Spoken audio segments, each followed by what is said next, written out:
So the IRS just released the tax inflation adjustment going into 2025. The updates include the 2025 marginal tax threshold, capital gains tax threshold, and standard deduction for single individuals, married couples, and heads of households. And this update matters to you because it means that you will have lower effective tax rates in 2025 than you did in 2024 if your income stays the same. And I'm going to show you real life examples of how the new tax brackets will affect you in 2025 and how they will change your effective tax rate when you file your taxes in 2026. The marginal tax rates from the Tax Cuts and Jobs Act do not expire until December 31st, 2025. These tax rates will be set throughout the tax year 2025. So their standard deduction is being increased by 2.7%.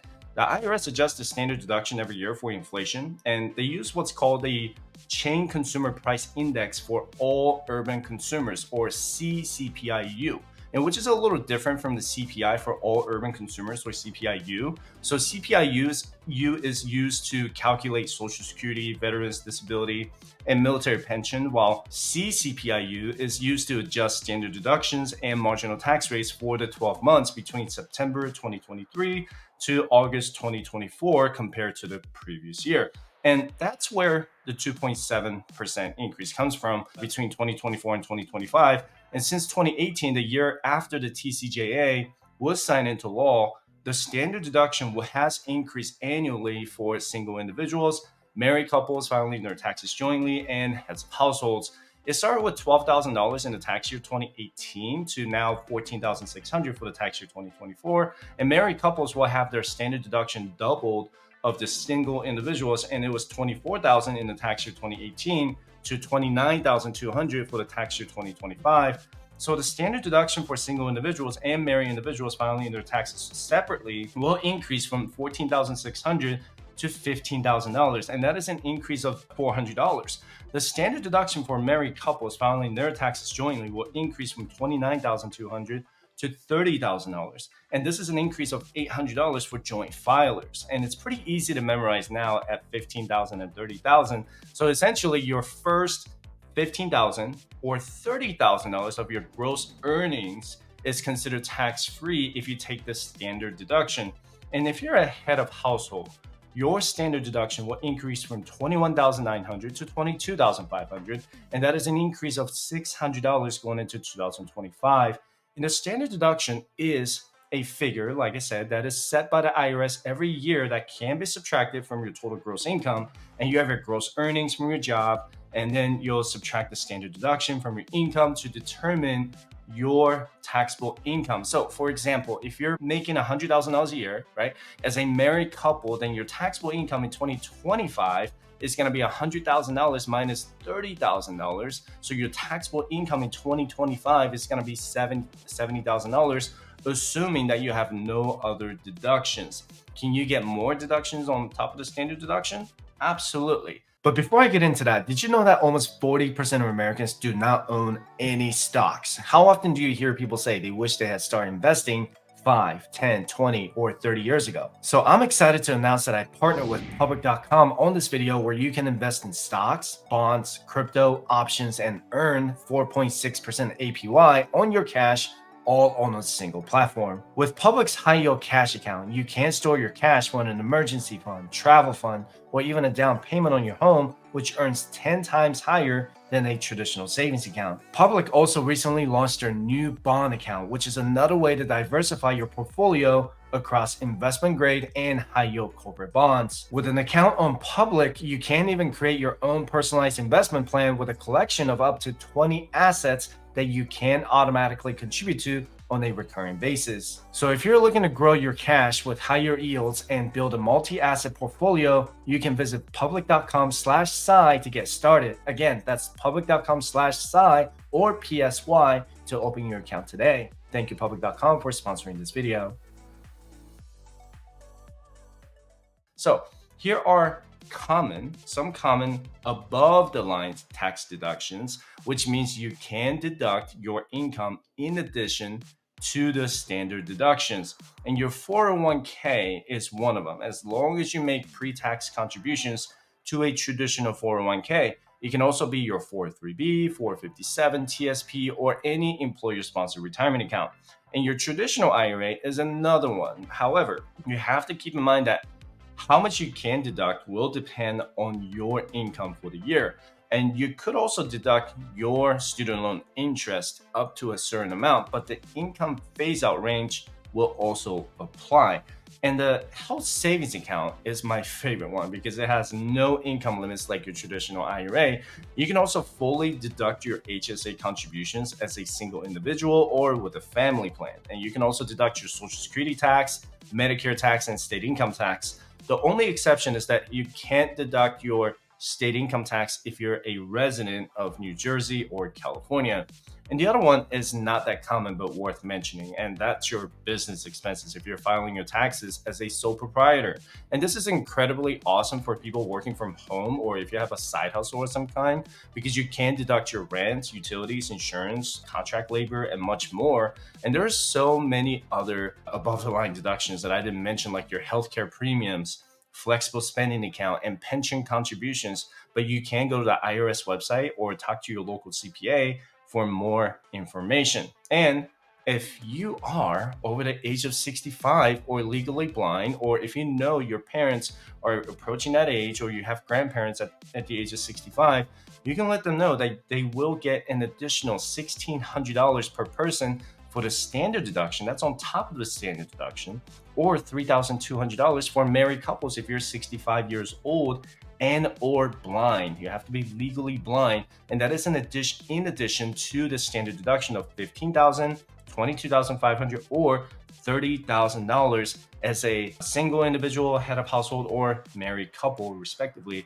And if you're single and or head of household, you're going to get an additional $2,000 or $4,000 if you're both 65 and blind. And so let me give you an example. If the husband is 65 years old and the wife is 65 years old and legally blind, and assuming that they're going to file their taxes jointly in the year 2025, their standard deduction is going to be $30,000 plus $1,600 for the husband for being 65 years old, plus $1,600 for the wife for being 65 years old, and another $1,600 for the wife for being blind. And that's going to be a total of $34,800 in standard deduction. So if the couple is living on their retirement income, their taxable income is going to be significantly less with the increased standard deductions.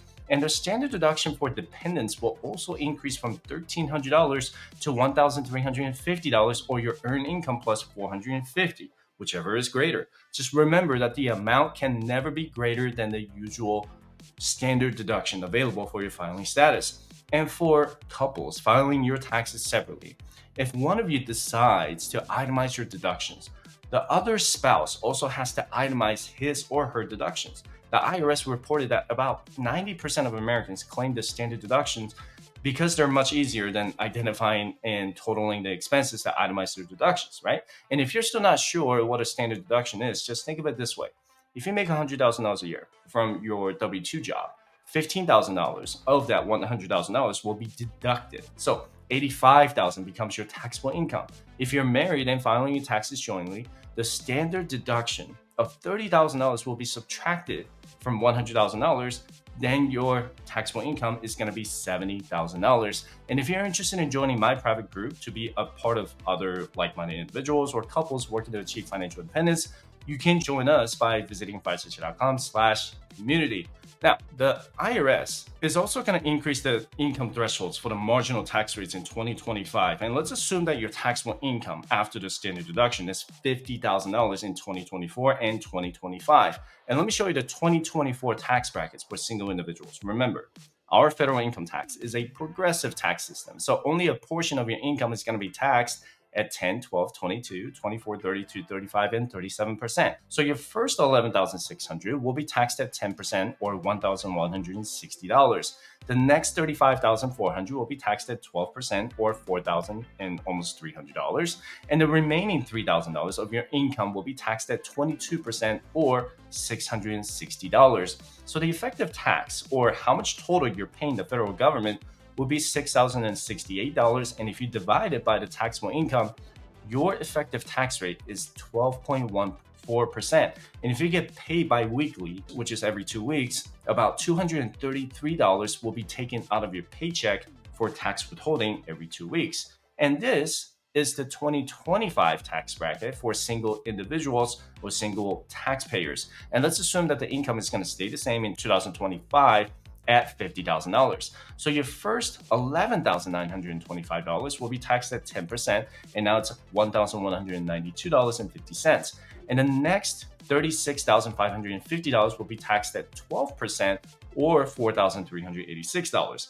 And the remaining $1,525 of your income will be taxed at 22%, or $335.50. The 2025 effective tax will be $5,914, or about 11.8% effective tax rate. And your employer will deduct $227 instead of $233, or saving you $6 every 2 weeks. And by the end of 2025, you're going to have $154 in total federal income tax because of the inflation adjustment. Now, let's compare the tax brackets between 2024 and 2025 for married couples filing their taxes jointly.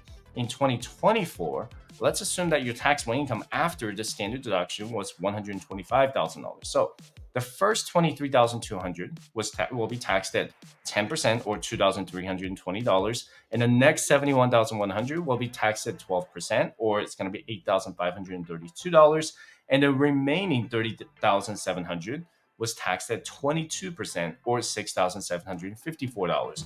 The 2024 effective tax was $17,606, or about 14% effective tax rate.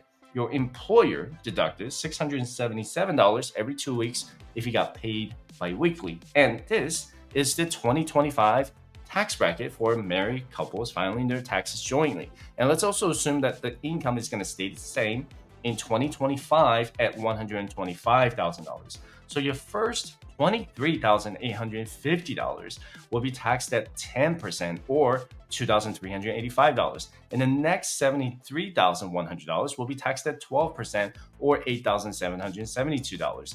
And the remaining $28,050 of your taxable income will be taxed at 22%, or $6,171. So by the end of 2025, assuming that your income does not change, you're going to pay a total of $17,328 in federal income tax with a 13.86% in effective tax rate. And you're going to have about $278 in total federal income tax savings because of the inflation adjustment.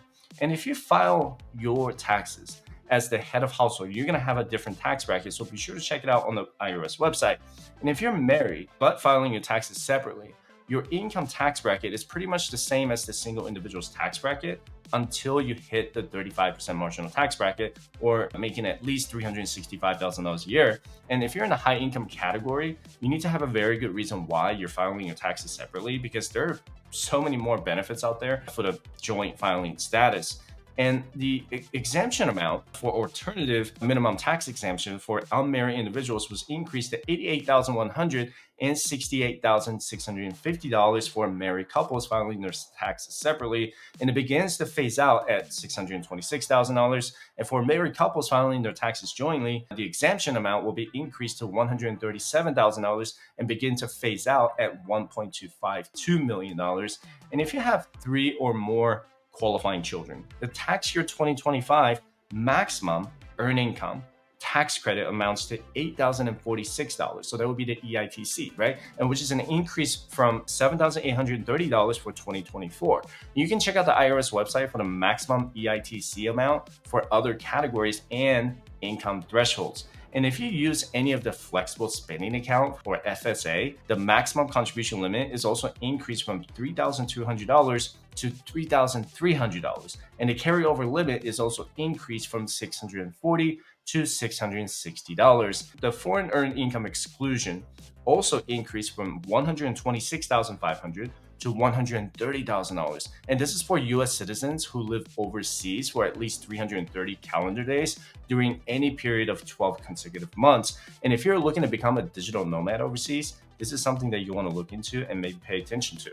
And the rest of them are pretty much miscellaneous. So I'll make sure to put the IRS link in the description below. And if the explanation has been helpful to you, let me know in the comment section down below and share this video with your friends and family. And you can always download my free financial resources by visiting firesidechat.com/resources, like the financial independence calculator or the 401k calculator.